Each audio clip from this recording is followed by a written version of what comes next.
Dios Todopoderoso, hemos cantado hoy que somos tu iglesia, Señor. Y no lo cantamos con orgullo, sino con humildad, con gozo y con felicidad. Pues nos podemos llamar iglesia porque tú nos has hecho hijos e hijas, Señor. Porque Cristo vive y reina y Él nos ha rescatado. Te damos gracias, Padre Santo, por demostrarnos tu amor infinito, tu gracia sin fin. Te damos gracias, Espíritu Santo, porque tu poder nos ha movido a creer, a tener fe, y de seguro es ese Espíritu Santo el que nos ha traído aquí también hoy.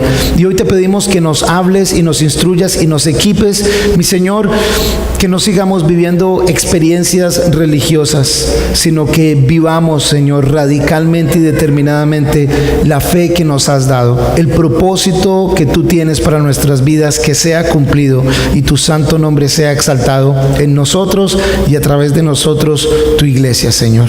Por favor, guíanos en este estudio, te lo pedimos en el nombre de Jesús. Amén. Esta nueva serie que vamos a estar haciendo, pues realmente lo que busca es que nos enfoquemos realmente en qué es lo que creemos, por qué lo creemos, cómo lo vivimos y de qué manera o con qué, de qué manera Dios cumple su plan en este mundo. Lo hace, escoge Dios hacerlo a través de nosotros, a través de quienes somos su iglesia. Después de que el Señor nos rescata, nos llena de su gracia, nos da su palabra, también nos da un propósito. Ustedes tienen en sus manos esa Biblia. Dentro o del parámetro esencial, al menos del movimiento de Calvary Chapel, es el estudio de la palabra. Y tal vez tú digas, hombre, eso no es nada novedoso. En toda iglesia se estudia la Biblia.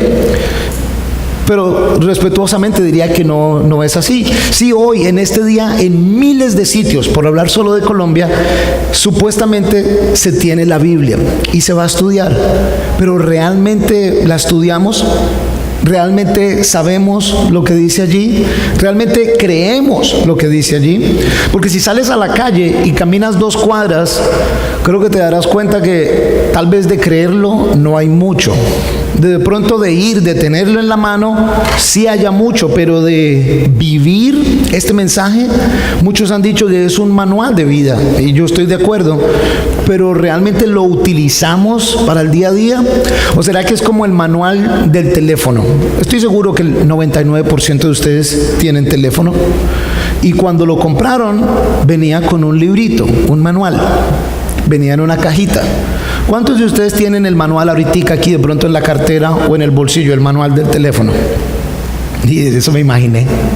Yo tampoco. Uno normalmente abre la caja y el manual sale para un lado, es basura. A veces uno ni lo quiere ni cargar, uno lo quiere prender ya.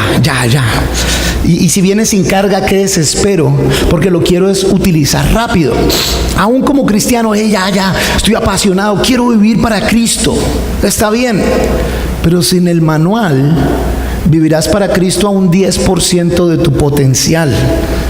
Al menos en mi teléfono cada día me entero de más cosas, ¿no? Si le hago con los dedos así, hace una cosa. Si le hago con el dedo y espero un segundo, hace otra. Y tiene un poco de funciones y de cosas. En estos días he estado viendo y se tiene que aumentar la memoria a 128 gigabytes. ¿Y qué es lo que hay entonces? Yo lo único que hago es llamar, recibir correos y mensajes. Pero se puede ver televisión, se puede hacer un pocotón de cosas. Es más, hoy en día uno le habla al teléfono. Anoche le dije a mi esposa, no se te olvide poner el despertador. Me dijo, sí, un momento. Poner alarma 6 de la mañana. Y el teléfono le contestó, alarma puesta a las 6 de la mañana. El teléfono le habla.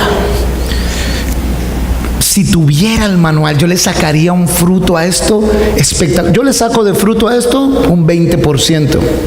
Si usara el manual, tal vez le sacaría un 80%. ¿Qué porcentaje le estás sacando a la vida que Cristo te ha dado? Sugiero que si no estás en el manual, estás sacando solo un 10 o un 20%. Esta serie empieza con el estudio de la Biblia y es una prédica más en el estilo incluso de clase, porque es importante que ustedes sepan. Algunos de ustedes de pronto llevan poquito tiempo viniendo aquí. ¿Cuántos de ustedes llevan menos de un mes viniendo aquí? Yo veo una levantadita de mano, ahí hay uno. Y de pronto, ¿cuántos de ustedes llevan menos de 3 meses viniendo aquí? Hay otros. ¿Qué es lo que creen en esa iglesia? ¿Qué es lo que hay allá? ¿Si es algo sano o no? ¿Saben? Dentro de los fundamentos de la iglesia protestante evangélica había 5 enunciados que son esenciales para nosotros. El primero decía: sola escritura. Solo la Escritura, solo la Biblia es la autoridad más grande que tenemos nosotros. Sola Escritura es una base de esta iglesia. Era base de la iglesia cristiana evangélica. Y digo era porque hoy en día en la mayoría de iglesias no parece que fuera. El segundo era sola fide. Solo por fe. Por fe es la única en que somos salvos. Fe en Cristo Jesús, por supuesto. El tercero es sola gracia. Gracia únicamente. Solo somos salvos por gracia y no por obras y no por acciones. Y cuando digo obras lo acentúo porque pareciera, no solo en la iglesia católica, sino en la iglesia evangélica, que hoy en día nos dijeran que fueran por ciertas obras. Solus Christus. Solo Cristo salva, solo Él es el Señor y no hay nada ni nadie más que nos pueda salvar. Y soli Deo Glory, vivimos para la gloria de Dios. Ese es enfoque esencial de cómo esta iglesia, este movimiento empezó y es el de nosotros. Y hoy entonces nos vamos a enfocar en el primero de ellos. Sola Escritura, pero solo la Biblia. Pero ¿y tú conoces esa Biblia que tienes allí en tus manos? Hoy vamos a hacer un breve panorama de lo que la Biblia es y de dónde sacamos lo que creemos. Porque tú puedes ir a 20 iglesias en 2-3 días y vas a ver unas diferencias bien radicales en muchas de ellas. Y vas a pensar o preguntarte, ¿quién tiene la razón? Y te quiero decir, a menos que sea en la Biblia, todos los demás están mal. Solo si está en la Biblia y está en contexto con la palabra. Pero es necesario que estudies la palabra. Otro de los puntos que quiero mostrarles hoy es que espero que no vengan a recibir solo la palabra aquí, sino que ustedes sean amantes de la palabra, estudiantes de la palabra y que la busquen cada día. No les voy a decir que levanten las manos, pero por ejemplo, esto es un estudio, por eso no lo llamamos un culto. No tiene nada malo que lo llamen un culto, venimos a adorar al Señor, pero venimos a estudiar la palabra. Sugiero, y por favor no se ofenda a ninguno, si solo vienes y vienes a escucharla y ok, la realidad es vas a escuchar y aunque te parezca bueno o no, cuando salgas mucho se te va a olvidar. Pero si tú tomas nota, si tú escribes cosas, si tú subrayas, si tú estudias, pues luego puedes volver a esa escritura. Muchas veces ha pasado en que salen y de pronto en la tarde alguien te dice: oye, ¿fuiste a la iglesia? Sí. ¿Y qué tal estaba el estudio? Oh, bueno. ¿Y de qué predicaron? No me acuerdo, pero estuvo bueno. Si el mensaje no llega, no penetra, ¿qué cambio hay? Acompáñenme a esta primera escritura, la segunda de Timoteo, el capítulo 3 y el versículo 16. Segunda de Timoteo, capítulo 3, versículo 16. Por levantada de mano, ¿cuántos de ustedes tienen la Reina Valera de 1960 allí en sus manos? Solo 2 o 3, 4 de ustedes. ¿Cuántos de ustedes tienen la Reina Valera de 1995? ¿Cuántos de ustedes tienen la Reina Valera contemporánea? Ajá, ¿y cuántos de ustedes tienen la Reina Valera actualizada del 2015? ¿Cuántos de ustedes tienen la nueva versión internacional? Ah, varios. ¿Y la nueva traducción viviente? Había un poco que no tienen Biblia, pues, porque no levantaron la mano en ninguna de esas. ¿Todos tienen la Biblia? Ok. Yo les voy a leer este versículo en la traducción al lenguaje actual. Ustedes lo están viendo allí en su Biblia en la traducción que tengan. La traducción al lenguaje actual, la segunda de Timoteo, capítulo 3, versículo 16, dice: todo lo que está escrito en la Biblia es el mensaje de Dios y es útil para enseñar a la gente, para ayudarla y corregirla, para mostrarle cómo debe vivir. Si vieron un poquitico la diferencia de cómo dice, la idea y el mensaje es el mismo. Me encanta aquí que está muy actualizado porque de eso es de lo que se trata esta iglesia y debe tratarse toda iglesia. De que estamos estudiando el mensaje de Dios, la palabra de Dios. Ese mensaje de Dios es útil para nosotros, es práctico, para enseñar, para ayudar, para corregir. Cuando alguien viene por una consejería, cuando alguien viene por una opinión, debe encontrar un mensaje de la Biblia, basado en la palabra de Dios, basado en el carácter de Dios y no basado en inteligencia o en intelecto humano. Pero ¿y de dónde sacamos la Biblia? Es importante que sepamos, si no lo saben, que la Biblia es un libro inspirado por el Espíritu Santo. No fue escrita por un grupo de hombres religiosos o con una agenda personal o religiosa. Muchas veces dicen, eran hombres religiosos de la época. No, la palabra viene del Espíritu Santo y el Señor utilizó un grupo muy variado de hombres, 40 autores materiales distintos, en distintos momentos de la historia. El periodo en que se escriben los libros de la Biblia es un periodo de alrededor de 2000 años, desde el primero hasta el último escrito. Es un periodo grandísimo. Estos hombres eran muy distintos, de distintas profesiones, distinto nivel educativo, distinto entorno social, distinta condición económica, y habitaron en distintas regiones que hoy en día estarían entre África, Asia y Europa. No eran familia, ellos en general, no todos ellos. Es un grupo muy variado, las características culturales muy distintas. En los escritos, la influencia cultural de ellos se nota, pero el mensaje de Dios está completamente directo. El idioma en que fue escrito: hebreo, arameo y griego. Arameo y hebreo son dos idiomas de la misma familia, como hablar de español y francés, o español y portugués, similares. Hay unas secciones en el Antiguo Testamento en que fueron escritas en arameo, pero fue escrito en hebreo y en griego. Algunos de mis amigos de la Reina Valera de 1960, que es una muy buena traducción, dicen, no, es que tiene que ser la Reina Valera del 60, porque es que es la más fiel, y si no es la Reina Valera del 60, no está bien. Al punto que a una conferencia de pastores que estaba una vez en El Salvador, iba a leer en la Nueva Versión Internacional, y me dijeron, nos tiran piedra donde llegues a leer en la Nueva Versión Internacional. No, es que tiene que ser la Reina Valera del 60, porque es la... Si los apóstoles, ni David ni Salomón hablaban español, hablaban otro idioma. Hay traducciones distintas y ahorita las vamos a ver más en detalle, pero no me dejen saltarme la estructura. Es el libro que tienes ahí. Biblia viene de la palabra biblos, que quiere decir colección de libros. ¿Son cuántos libros los que hay allí? 66 libros, 39 en el Antiguo Testamento, 27 en el Nuevo Testamento. Son una colección que no está organizada cronológicamente. No pienses, sí, Génesis es el estudio de los comienzos, pero no pienses que todo va así como una historia que lleva una línea de tiempo recta. No está organizada cronológicamente, más bien está organizada por temas. Y en algunos de esos temas sí están cronológicos, pero no completamente. Están de hecho organizados entonces por género, de manera en que de Génesis a Deuteronomio, los primeros 5 libros, los que algunos llaman el Pentateuco, entonces son determinados los libros de la ley. De Josué a Esther es lo que se llaman los libros de historia. De Job al Cantar de los Cantares son los libros de poesía. De Isaías a Daniel son los profetas mayores. Y luego de Oseas a Malaquías son los profetas menores, terminando el Antiguo Testamento. Pero luego tienes en el Nuevo Testamento los 4 evangelios, seguido por el libro de Hechos, que sería como el libro de historia de la iglesia. Y luego vienen las epístolas, las cartas a las iglesias, para terminar con el Apocalipsis, el estudio de profecía, escatología del fin de los tiempos. Así está dividida, por supuesto, Antiguo Testamento y Nuevo Testamento. Está dividida de esa manera, pero ¿saben una cosa? ¿Se imaginan ustedes cuando Daniel estaba escribiendo los Salmos? Salmo 1, capítulo 1, versículo 1. No, la Biblia no estaba escrita, no fue escrita, los libros originales, en capítulos ni en versículos.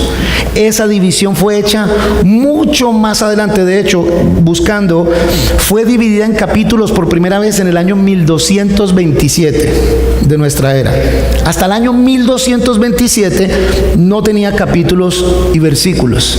Era solo un libro. Entonces, cuando uno llegaba a un estudio y el predicador les decía, vamos a buscar, por tanto Dios amó al mundo que envió a su Hijo unigénito, ¿y a dónde lo buscamos? No, búsquenlo a ver dónde dice. Tocaba buscar entre los... Pero hoy en día, vamos a Juan 3:16. Listo, Juan 3:16. Aquí está. Por tanto, fueron hechos los capítulos para organización, para poder localizar más fácil. Literalmente fue por conveniencia. Nada que ver con teología o estudio específico.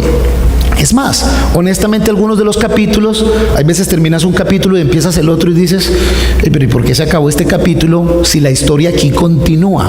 Como que va con lo mismo. En algunos casos facilita, pero la verdad es que en algunos casos dificulta la división por capítulos. Hasta el siglo XVI no se adhirieron los versículos. Fue en el siglo XVI en donde un editor francés lo empezó a hacer con el Nuevo Testamento. Ya varios maestros judíos lo habían hecho con el Antiguo Testamento, pero luego de eso se mantuvo. Y saben, la primer Biblia similar a la que ustedes tienen, Antiguo y Nuevo Testamento, dividida en capítulos y versículos, fue impresa en 1555. La verdad que no fue tanto tiempo atrás siquiera. Primer vez que fue, y fue la llamada Biblia Vulgata Latina, en capítulos y en versículos. Gramática, la gramática de hebreo, arameo y griego es bien distinta a la gramática de nosotros en el caso de español. Ustedes saben que la Biblia ha sido traducida a casi todo idioma sobre la tierra, pero la gramática, incluso la gramática es distinta. En cuanto a las traducciones, hay traducciones como la Reina Valera, que no es, algunos se han preguntado de qué país era Reina Valera. No hay tal Reina Valera, eran dos nombres, uno de apellido Reina y otro apellido Valera. Por eso si ven dice Reina, rayita, Valera, o por si acaso, dos editores, dos personas distintas. No era una reina de ningún país, para por si acaso. ¿Alguno utiliza la Reina Valera antigua? No, la Reina Valera antigua era bien antigua. Y en 1960, como algo novedoso, dijeron, hey, el idioma ha cambiado mucho. Vamos a hacer una Reina Valera 1960, porque esta sí da con las características idiomáticas que tenemos hoy en día. Y luego esa casa editorial hizo una nueva en el 77, si no estoy mal, otra en el 95, otra fue la contemporánea y la más reciente fue la del 2015. Sin embargo, como tenemos esa tendencia a ser bien religiosos, algunos pastores y algunos cristianos, no tiene que ser la Reina Valera del 60, tiene que ser la Reina Valera. Yo me imagino a la gente en 1960 diciendo, no, tiene que ser la Reina Valera antigua, tiene que ser la Reina Valera antigua. No, pero si es que el idioma ha cambiado, es distinto. No es pecado utilizar la Reina Valera actualizada del 2015. Yo personalmente utilizo mucho la Reina Valera actualizada del 2015 cuando les leo y aclaro que la estoy leyendo. Es el mismo estilo de traducir texto por texto en su mayoría. La traducción Reina Valera traduce texto por texto, pero hay otras traducciones que traducen pensamiento por pensamiento o idea por idea. Son más interpretativas. La Nueva Versión Internacional es una de esas. La Nueva Traducción Viviente es otra muy característica que traduce pensamiento por pensamiento. Y hay traducciones como la traducción al lenguaje actual que coge palabra por palabra, pero le incluye pensamiento por pensamiento para tratar de hacerla más completa. El cristiano tradicional te dice, sí, pero hay que coger la que es palabra por palabra, porque es más fiel al texto original. Sí, vamos a suponer que Pablo vive hoy y que Pablo es cartagenero. Y Pablo está escribiendo la carta a los Efesios aquí desde Cartagena. Y les pone Pablo en una parte, hermanos míos, los animo a que compartan la palabra con perrenque. Y me llaman a mí el cachaco a traducir eso, que compartan la palabra con perrenque. Ay, ¿y qué es perrenque? Pero ya no está Pablo para yo preguntarle qué era. Entonces, palabra por palabra, yo no sabría cómo traducir eso. Me tocaría preguntarle a otro, ven acá, ¿qué quiere decir? No, eso quiere decir con ahínco, con fuerza, con ánimo, con valentía. Ah, bueno, entonces voy a coger una de esas palabras. Hermanos míos, los animo a que compartan la palabra con valentía, con denuedo, con esfuerzo. No traduje palabra por palabra, pero la idea es la misma. ¿Sí entienden un poquitico la diferencia en eso? Entonces lo importante es que se mantenga en lo que realmente se quiere decir, el contexto completo. No es pecado ni está mal si utilizas la Reina Valera del 60, no es pecado ni está mal si utilizas la traducción al lenguaje actual. Es más, al menos yo personalmente, para preparar un estudio, utilizo 4 traducciones. Una, porque aprendí a estudiar la Biblia más fue en inglés, utilizo mi Biblia en inglés, que sería el equivalente a la Reina Valera. utilizo la Reina Valera del 60, utilizo la Reina Valera del 2015 y normalmente cojo la Nueva Versión Internacional o la traducción al lenguaje actual y leo el mismo texto 2 o 3 veces en cada una de esas traducciones. Y me da una idea más completa de lo que se está diciendo en esa zona, de cómo puedo utilizar mejor las palabras que se encuentran allí. Alguien dice, pero ¿y cuál es la mejor traducción entonces? Y la idea de este estudio es decirles, la mejor traducción es la que sí vayan a utilizar. ¿Cuál es la mejor Biblia? ¿Es más grande, es más...? Mira, no importa si es grande, es pequeña, es bonita, la mejor va a ser la que tú sí leas todos los días, la que tú sí estudies todos los días. Estamos empezando este estudio y esta serie buscando en que este no sea solo un libro que cogemos por mecánica. Y ok, ahí lo tengo. Y ok, sí, bueno. Y la verdad, muchos de nosotros cuando hemos estudiado los profetas menores, bueno, vamos a ir al profeta Sofonías. La gente normalmente es...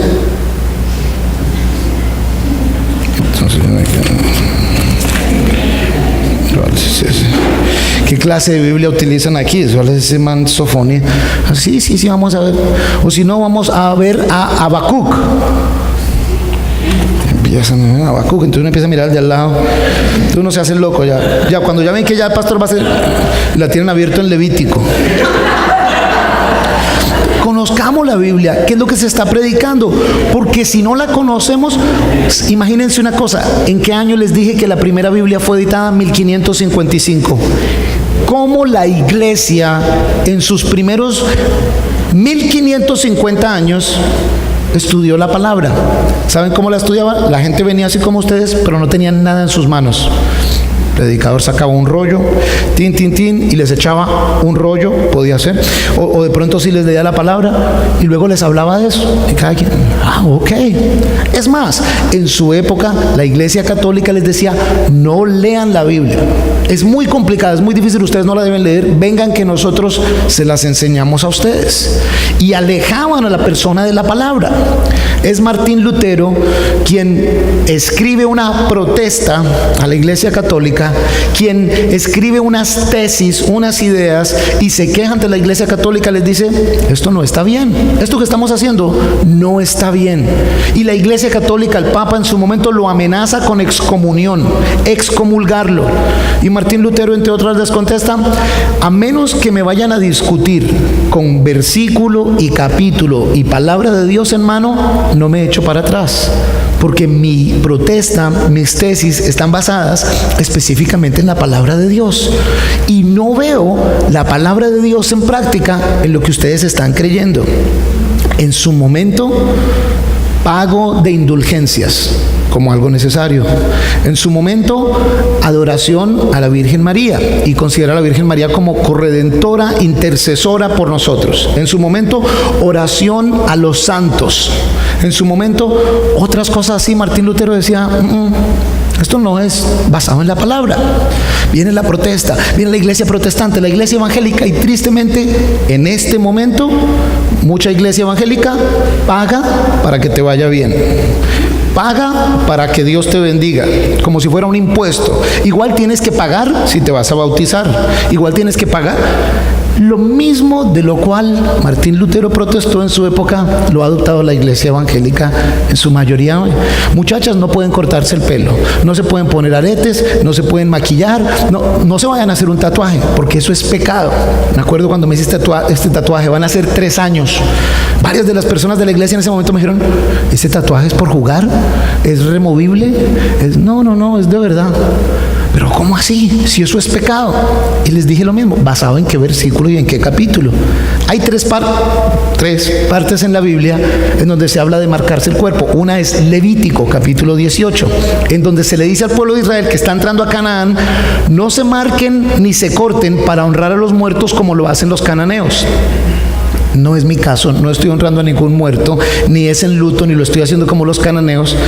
La otra parte habla de la marca de la bestia, nada que ver con esto. Y la otra parte de marca en el cuerpo, dice, es en Apocalipsis, que cuando Jesús regrese tendrá escrito en su muslo Rey de Reyes y Señor de Señores. No hay ninguna otra parte en la Biblia en donde diga que no te marques. Pero alguien en los 50, 60, no se puede hacer esto, y ahí lo hemos traído todo este tiempo. Todo este tiempo lo hemos traído hasta acá. Y entonces lo consideramos como que no, eso no se puede hacer, eso no está bien. ¿Basado en qué versículo y en qué capítulo? ¿Saben? Es a veces hasta la alabanza.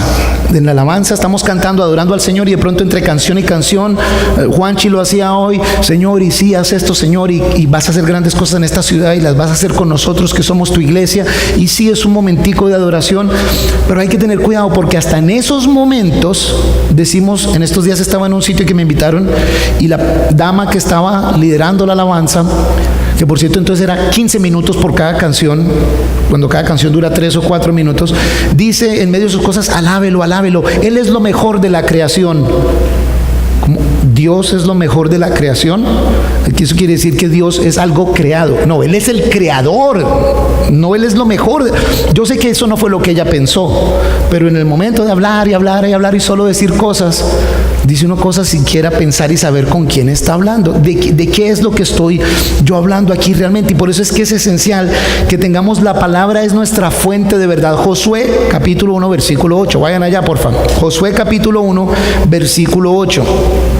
Esta es la razón por la cual necesitamos, debemos, tenemos que estudiar este libro, y no solo leerlo, sino estudiarlo en detalle. Josué capítulo 1 versículo 8, mientras llegas allá, por supuesto el contexto es, el Señor está preparando a Josué a completar la misión que empezó con Moisés. Es Josué el general, el líder que va a entrar al pueblo de Israel a la tierra prometida. En el versículo 8, les voy a volver a leer en la traducción al lenguaje actual, dice: nunca dejes de leer el libro de la ley, estúdialo de día y de noche, y ponlo en práctica para que tengas éxito en todo lo que hagas. ¿Se dan cuenta esa primera parte? Nunca dejes de leer el libro de la ley, estúdialo de día y de noche. Si son instrucciones para este líder que está entrando con una nación de esclavos que hasta ahora están aprendiendo a ser libres, pero son el pueblo de Dios, en donde Dios va a establecer su pueblo realmente en esta tierra prometida, ¿cómo no va a ser buena para nosotros? Nunca dejemos de leer este libro. No lo leas solo una vez a la semana. No te conformes con que yo venga y te lo lea. Ustedes todos saben leer. Léelo todos los días, pero luego dice: estúdialo, no una vez a la semana o 2 veces a la semana. Estúdialo de día y de noche. Conoce bien lo que dice en este libro. No comas cuento de lo que te están diciendo. Pero cuando te digo no comas cuento, de seguro la mayoría de ustedes dicen: sí, yo no como cuento. Pero ¿cuál es tu fuente de verdad? ¿Cuál es tu fuente de sabiduría y de entendimiento? Debe ser este libro, no lo que te enseñan otros necesariamente. Hay personas que te asistan, ese es nuestro propósito, asistir en ese estudio, pero deben ser ustedes quienes lo estudien y lo pongamos en práctica. No debe ser solo de conocimiento intelectual, no puede ser solo de conocimiento intelectual, debe ser de aplicación. Es fácil, coge un libro, escoge un libro, ten un plan para esto. Si tú no hasta este momento no te has acostumbrado a estudiar la palabra, haz un plan, coge un libro. Yo siempre sugiero, empiecen con el Evangelio de Juan. Coge el libro despacio, enfócate. Muchas veces las personas dicen: no, pero es que estudiar la Biblia es difícil.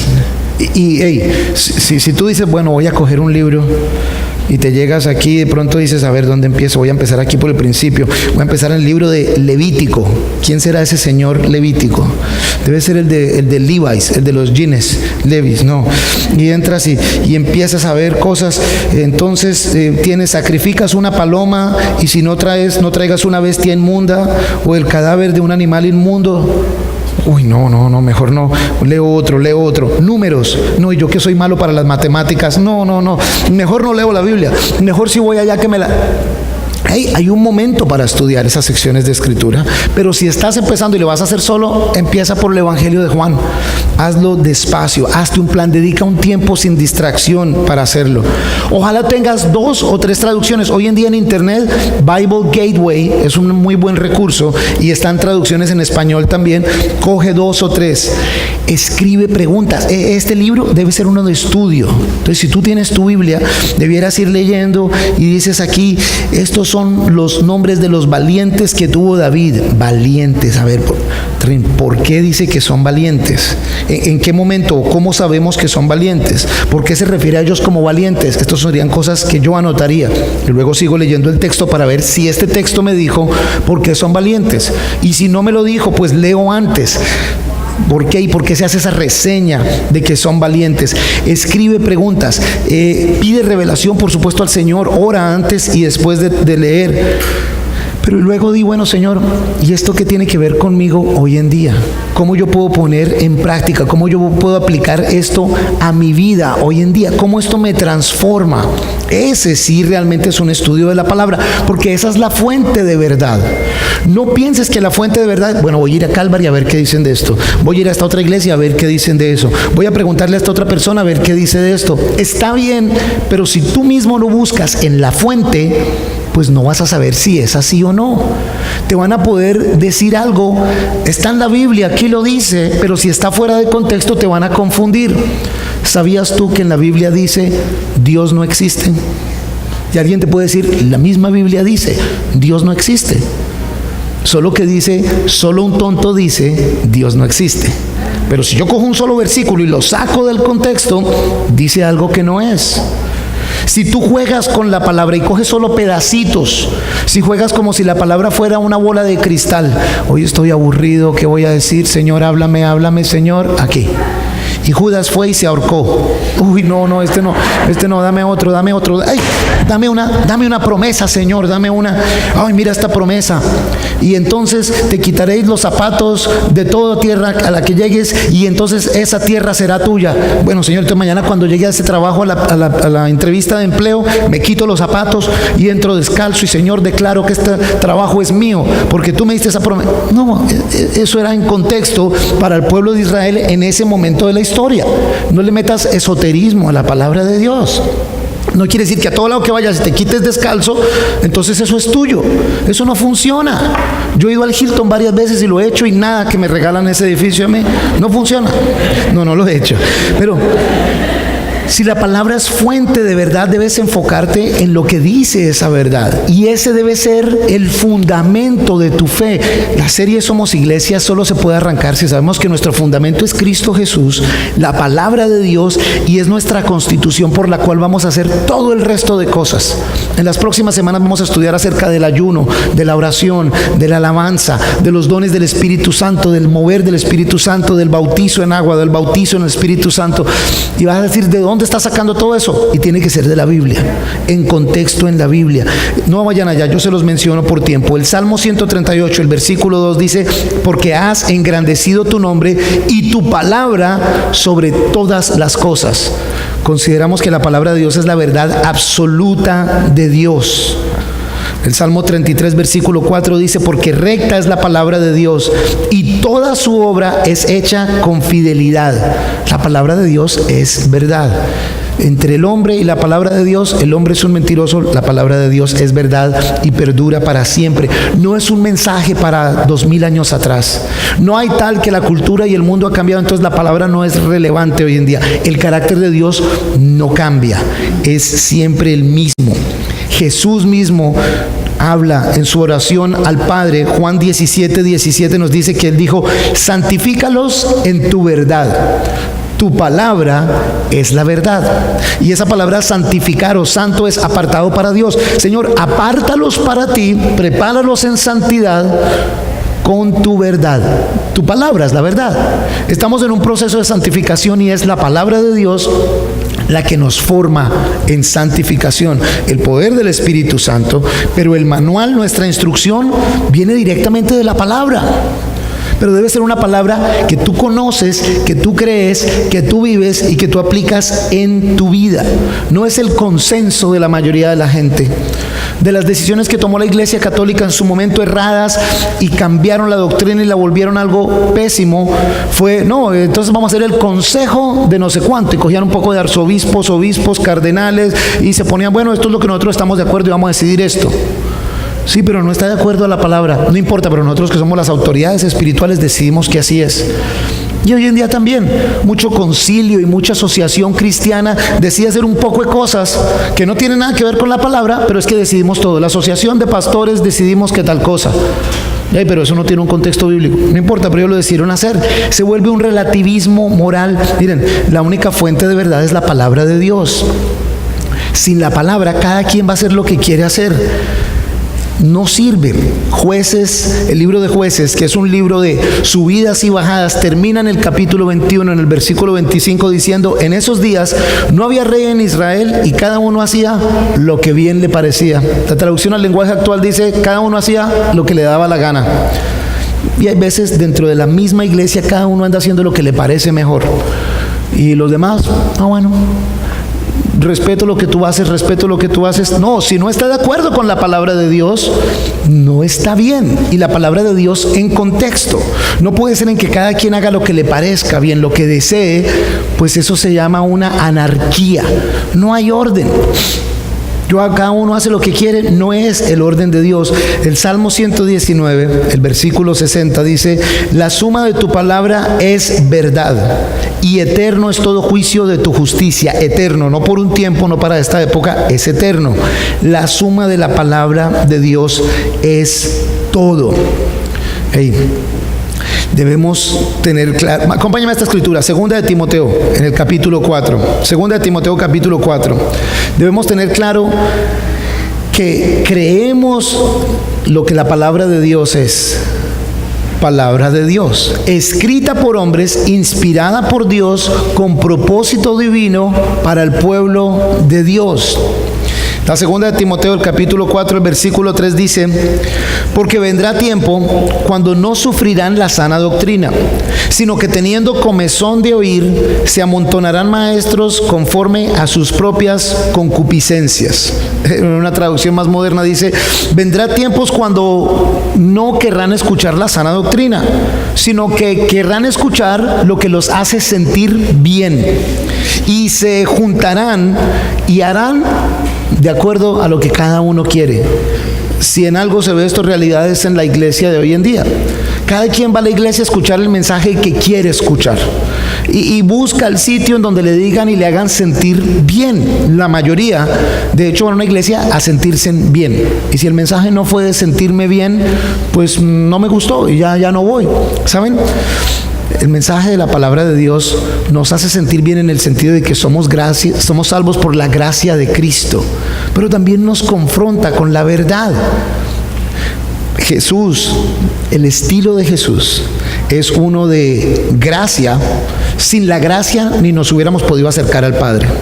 La gracia primero, pero luego viene la verdad. Esto lo escuchaba en estos días de palabras de un pastor de mucha experiencia, de muchos años, y daba el ejemplo de la mujer samaritana. La mujer que fue cogida en el momento de adulterio. Esta mujer, por la cual otros buscan la palabra de juicio, la verdad, ella se merecía un juicio y era lo que ellos le pedían a Jesús. Jesús primero se acerca a ella con gracia, pero luego le da la verdad: vete y no peques más. Vete y no sigas haciendo lo mismo que hiciste y por lo cual eras merecedora de castigo y de justicia. Gracia, pero no sigas haciendo lo mismo. No abusemos la gracia. El Señor nos da gracia, pero quiere con la verdad, y su verdad es la palabra de Dios, transformarnos y cambiarnos. Para eso es el mensaje de la palabra. Para eso es que vienes a la iglesia en el fin de semana, a recibir la palabra de Dios. Pero no te conformes con recibirla una vez a la semana. La instrucción de Josué, del Señor para Josué y para nosotros, es día y noche. No dejes de leerla. Deja que te edifique, que te transforme, que te cambie, y ponla en práctica. Vívela absolutamente todos los días de tu vida.